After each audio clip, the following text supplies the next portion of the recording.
and we are very, very fortunate. I think we have not just watched what we have seen on the screen, the video, but we may Jano from Sierra Leone, who was the key actor there in that story, is here with us.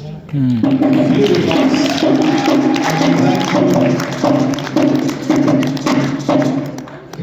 And acknowledge her struggles and welcome her and looking forward to hear from her experiences directly from what we have seen in the video. So that is what this conference is providing. So it's really a wonderful thing. Let us continue with our discussions, and I will now ask our Dr. Swababa from South Africa to give us his input around this topic. Thank you. I understand he will be speaking from the podium. 5 minutes to make his input, and we shall come to our distinguished panelists.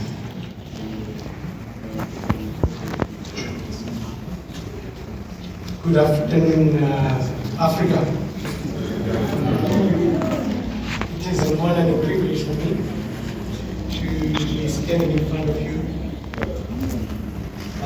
to share some experiences, lessons learned in South Africa through our communal property associations process as an A-class of CPNIM. Lessons learned from South Africa. That's the title of my address. As it has been mentioned, my name is Swababa. I hail from this province called the Eastern Cape. South Africa has got 9 provinces, so I'm privileged to be originating from this province. It's also known as the home of legends. This is the very same province that has produced the 2 statesmen, distinguished statesmen in South Africa, the late Nelson Mandela and former President Mbeki. They hail from this province. It's a province that is endowed with an abundance of natural resources, both terrestrial and aquatic. Furthermore, this province is still grappling with the shackles of poverty. Okay? This is the picture or the narrative. As you can see the picture there, poverty is still pretty much evident in every facet of the province. Mostly in rural areas, and predominantly women that bear the brunt of poverty. It's 30 years that since we gained our democratic freedom since 1994, but pretty much we're still grappling with a lot of issues. What I'm going to share with you today is the journey that we have walked. Traversed and walked around community property associations as enablers of CBNRM. Okay? But I'm going to share this against a backdrop of a not so pleasant history. This technology is failing me now. Okay. I just want us to as a way of background, just to share this unpleasant history that has led us to where we are, where we have now developed community-based property associations, we call them CPAs, which we use them as vehicles for CPNRM. We come in South Africa from thank you. Yeah, thank you so much. We come in South Africa from a very painful past of land dispossession, which is a trigger, or which was a catalyst to the land reform program that we now are rolling out. There's a painful history of land dispossession where the indigenous African majority with their ancestral land that was taken away from them through the barrel of a gun. It was forcibly taken away from them through the barrel of the gun. So this land disposition culminated into a situation whereby the majority of indigenous African population were left out of the mainstream economy. They were left out in terms of opportunities, and they were left to scramble for what is left.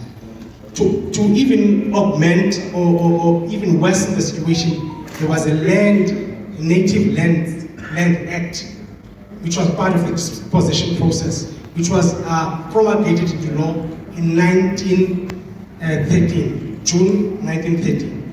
This was a most horrendous law because it prohibited any black person to own any type of land. Okay? And it was Saul Blakey, one of the great freedom fighters that was based in the Northern Cape, who penned down the following words, and I quote. He said that on the 20th of June, 1913, that he woke up, I woke up in my own country of birth, not as a slave, but as a pariah, in my own country of birth. That was after the promulgation of the 1913 Lands Act, which caused huge dispossession of land from the indigenous people. This was coupled with the impacts of colonialism and racialized land redistribution. Now the ownership patterns, the land ownership patterns in South Africa are very skewed at the moment. You have the indigenous majority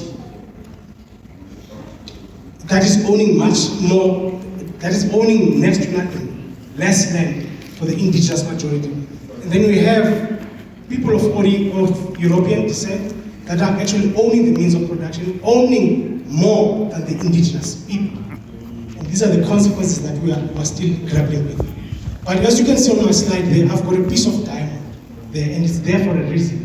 That piece of diamond is there to say that against this evil backdrop, something good can emerge. Just like you would go to a diamond shop to purchase a diamond, more often than not on display, you find that the diamond is nestled against a black backdrop. Okay? The land disposition, evil as it was, barbaric and inhumane as it was, the land reform process is that little diamond that is nestled behind this background, this evil background. Provides a ray of hope that if citizens of that very same country can work together to make the land reform happen, things can change for the better. Now, the Community Property Association instrument that I'm presenting, it's a tool, it's a land reform tool, to say that let's redress the ills of the past by making sure that from grassroots we involve indigenous people in owning land, in securing their land tenure rights, so that they can be able to thrive and contribute to the economy. We've got success stories in terms of security of tenure. We've got indigenous people that have taken advantage, of this window of opportunity through the land reform process to make it work. Some of them are game farmers, private, fully 100% black-owned game farmers that are making a contribution to the economy. There are some farmers in a communal area owning the land under a CPA, making a huge difference because they've got a secure tenure. Okay.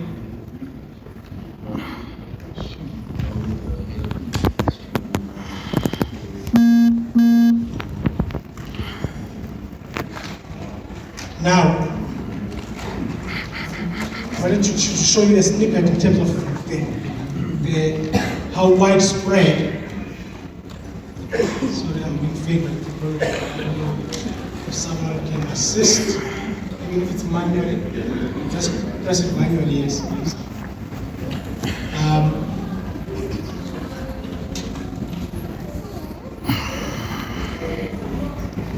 Okay, that's just an overview of how many CPAs have we managed to establish around the country. And you see the province where I'm coming from, we've got 198 at the moment, and that's a moving target. And then you can see the Eastern Cape in terms of its biodiversity value. It's in a high biodiversity value. And that's why it's marked the red there, right at the bottom. It indicates the high level of biodiversity that it has. Thank you.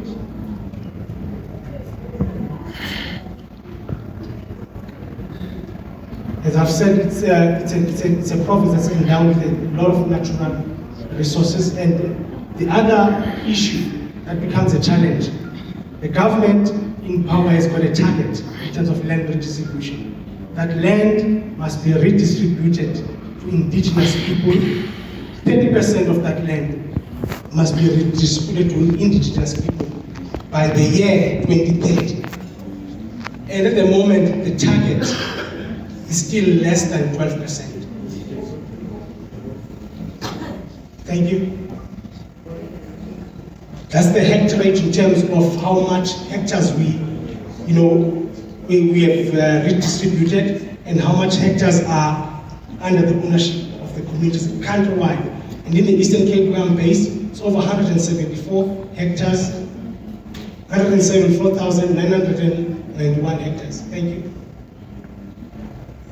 Now, just as an illustration, some of the CPAs that are doing so well, that have managed to acquire land under CPAs, that are doing well, managing the environment, taking care of the ecosystem, is the CPA, of which I'm privileged to be with the chairperson of the CPAs here in the conference, Mr. He can attest to the road that they have traveled to get to where they are in terms of managing the natural resources. As you can see, it's a coastal area. They've got to balance between the terrestrial and the aquatic ecosystems there. They've got a hotel there that they manage under that CPA that actually pays rental to the CPA itself, providing some income and revenue.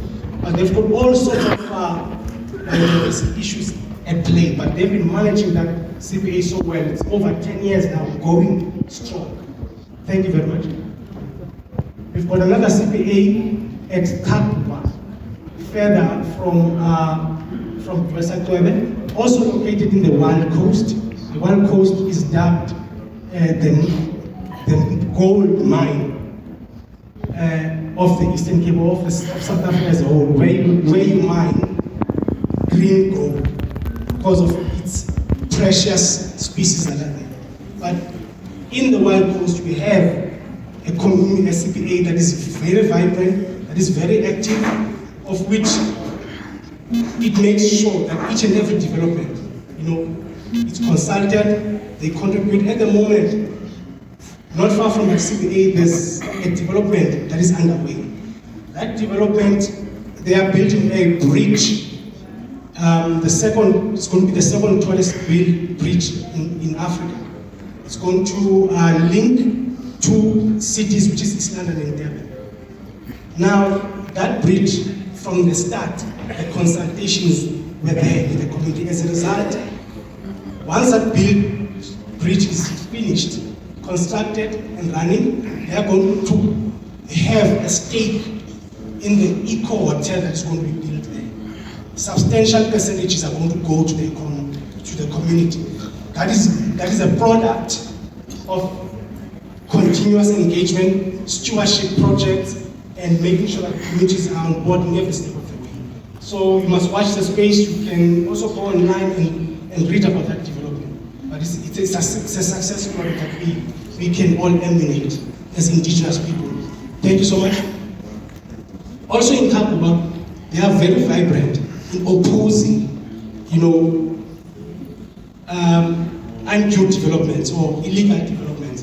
There was a mining proposal that came to their shores, that was going to mine that coastal belt, but they stood against that development to the point whereby they went to the highest court in the land and they won successfully against an Australian company that wanted to mine titanium on that coastal belt. It's a huge success story, but it's a community that is under CPA that managed to stand their ground against unscrupulous developers that wanted to take advantage of them, because all of these years, these communities have been living and thriving on ecotourism.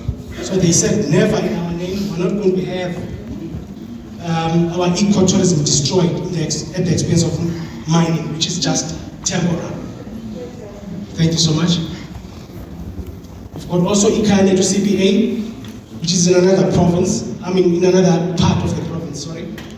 Also there, that's a newspaper article, it's a citation from the newspaper article citing that the Eastern Cape government is excited that the community is about to be given a land settlement claim, whereby they were funded about 6 million rands, to make sure that they get their wildlife economy business venture going.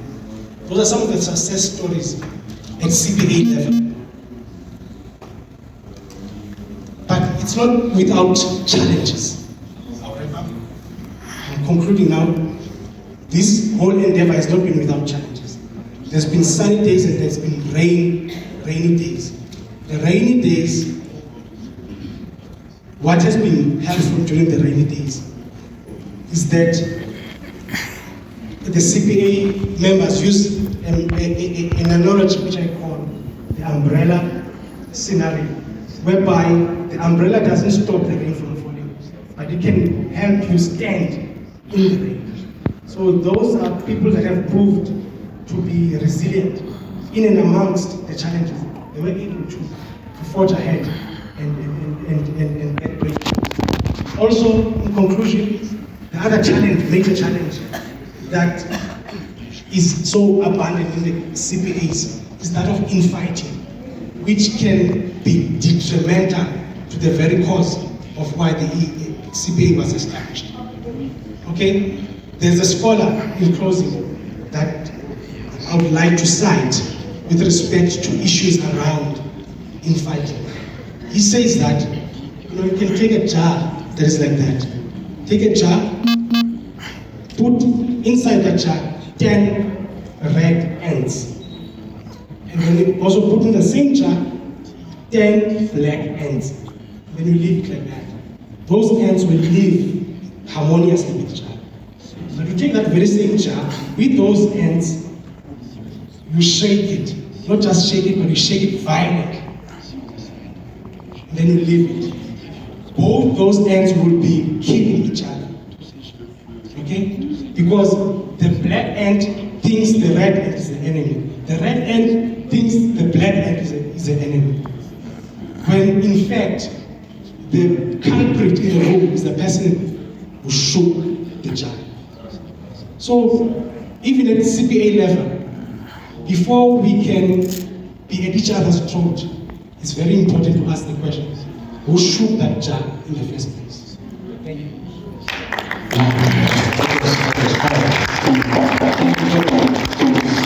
Stimulating thoughts, indeed.